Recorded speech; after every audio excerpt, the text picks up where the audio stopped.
I wasn't planning to stay the night. I only stopped because the rain was so heavy, it felt like the sky was splitting open, and the highway ahead of me disappeared into a wall of darkness. When I saw the sign, Hillstone Hotel Vacancy, flicker through the storm, I took the next exit without thinking twice. The building looked old, but not abandoned, just tired, like a place that had forgotten how to be alive. Warm lights glowed behind the lobby windows, but inside, everything felt strangely muted. The air smelled faintly of wet carpet and old perfume. At the front desk stood a woman in her mid-40s with a calm, too pleasant smile. "Good evening," she said. Her voice was soft, too soft. "Checking in?" "Just for one night," I replied. She didn't ask for my ID. She didn't ask for my name. She simply slid a key across the counter, an old brass key with no label. "Your room is down the left hallway," she said. "Second door on the right." I frowned. What room number?" "There's no number," she answered gently. Her smile didn't move. "Just trust that the room will recognize you." The back of my neck prickled, but I was soaked, exhausted, and in no mood to argue with a woman who looked like she hadn't blinked since the Reagan administration. I took the key and walked down the hall. The carpet absorbed my footsteps like it was swallowing them. The air grew colder, quieter.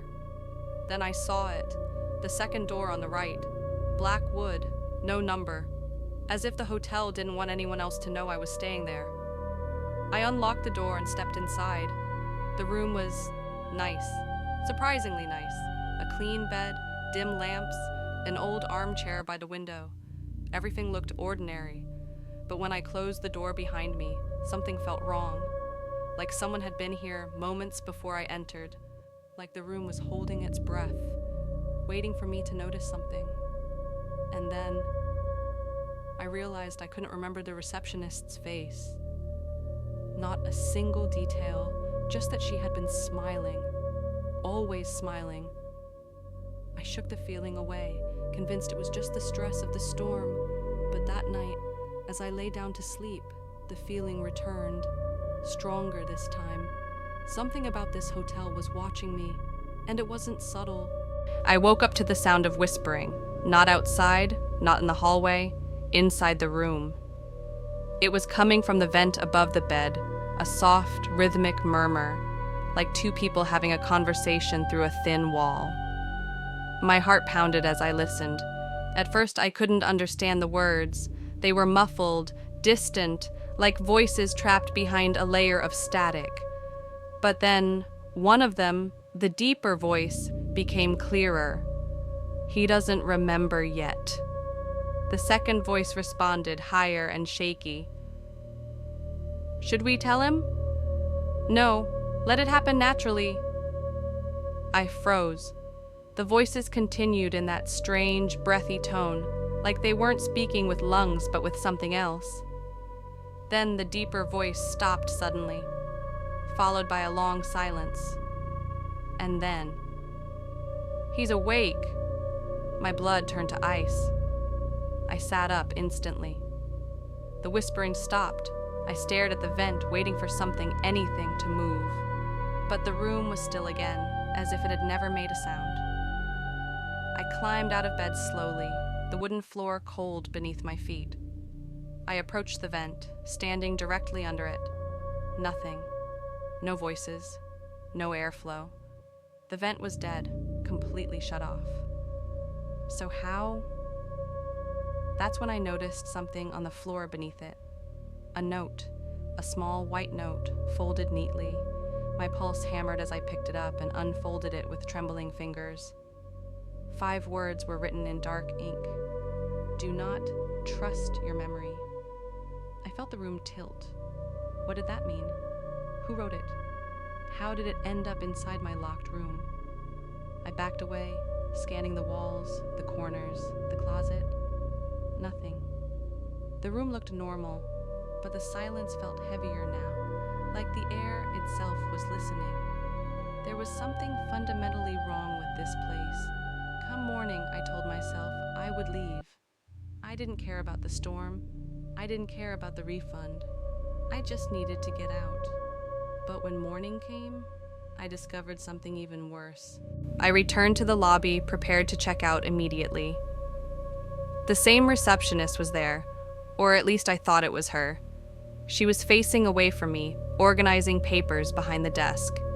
"Excuse me," I said. "I'd like to..." She turned around. Same smile, same calm eyes, but I still couldn't remember her face. It blurred every time I looked darkly at it, as if my mind refused to store the details. "Yes?" she asked. Her tone was polite but empty. "As I was saying, I'd like to check out." Her smile didn't fade. "You just arrived, sir?" I blinked. "What? I checked in last night?" Her expression didn't change, but her voice softened, as if she were correcting a child. "You checked in an hour ago." "No, I stayed overnight. The storm..." "There was no storm." Her voice was final. "Perhaps you should write in the guest book. It may help." She slid a large leather-bound book across the counter. I opened it. Names filled the pages, hundreds of them, along with dates of arrival and departure. But as I flipped through, I realized something horrifying. No one had a departure date. Not a single guest. Just names, stretching back decades. My hands started to shake. "This isn't right," I whispered. The receptionist leaned slightly forward. "Why don't you add your name?" I turned to the most recent page. The top line was blank. The second line was blank. But the third line had writing on it. My name, not written in my handwriting, not written today, written in faded ink, as if it had been there for years. "What is this?" I stammered. "I didn't write this." "You did," she said gently. "You always do." Her smile widened by a fraction, just enough to send a jolt of dread through my spine. "I think you should return to your room," she said. "I'm not going back there." Her tone changed, sharp, cutting through the lobby like a blade. "Then the room will come to you."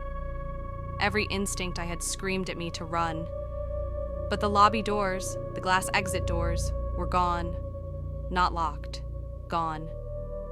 Nothing but a blank, wallpapered wall where the exit had once been.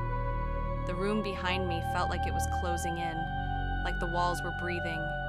I turned and ran back to the hallway, heart slamming against my ribs.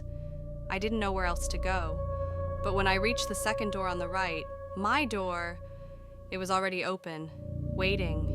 The room looked the same, but it wasn't. The bedspread was pulled back, even though I'd made it. The curtains were closed, even though I'd left them open. And the mirror was covered. A white sheet hung over it like the hotel was trying to hide something from me. I approached it slowly. A sense of dread pooled in my stomach. My hands shook uncontrollably as I reached for the sheet. I pulled it down, and my reflection was smiling. I wasn't.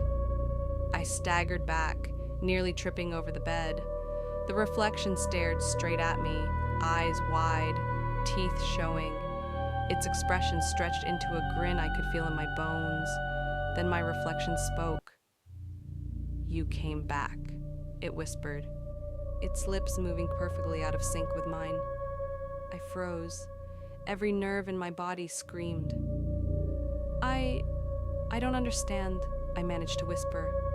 "You never do," it replied, "but that's part of your charm." I shook my head violently. "This isn't real. This is some kind of memory problem?" The reflection finished for me. "Yes, you've always had that." "I don't have memory problems." The reflection tilted its head. "You don't remember the last time you stayed here?" "I've never been here before." My reflection laughed, a soft, hollow laugh. "That's what you said last time."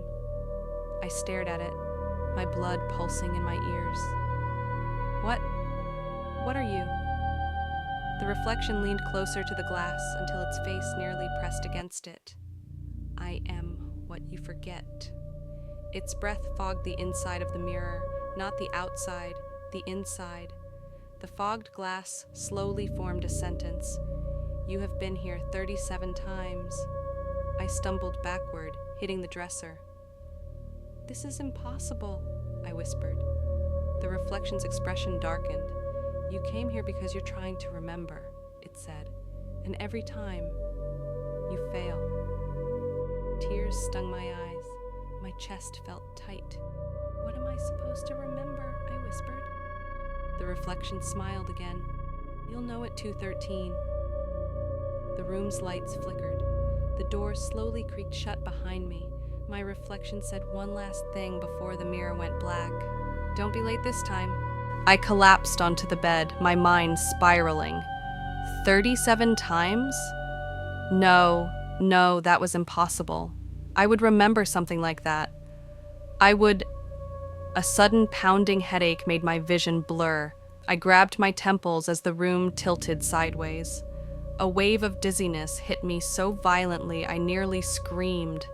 Then, a flash of light. For a fraction of a second, I wasn't in the room anymore. I was standing in a hallway, same wallpaper, same carpet, same lighting. But the hall looked older, dustier. And there were voices, soft crying, coming from behind one of the doors. Then a hand grabbed my wrist. I turned. A woman stood beside me. Her eyes were red, like she had been crying for hours. You can't leave me again, she whispered. I tried to speak, but no sound came out. The woman shook her head, tears falling. Why did you keep coming back here? Why this hotel? Why her? Her. Another flash. The room snapped back into view. My chest heaved as I gasped for air. What? What was that? I whispered to no one. The headache eased, the dizziness faded, but the fear stayed, because the woman's voice still echoed in my head. Why did you keep coming back here? My hands shook violently. Was that memory real, or another trick the hotel was using to break me? I didn't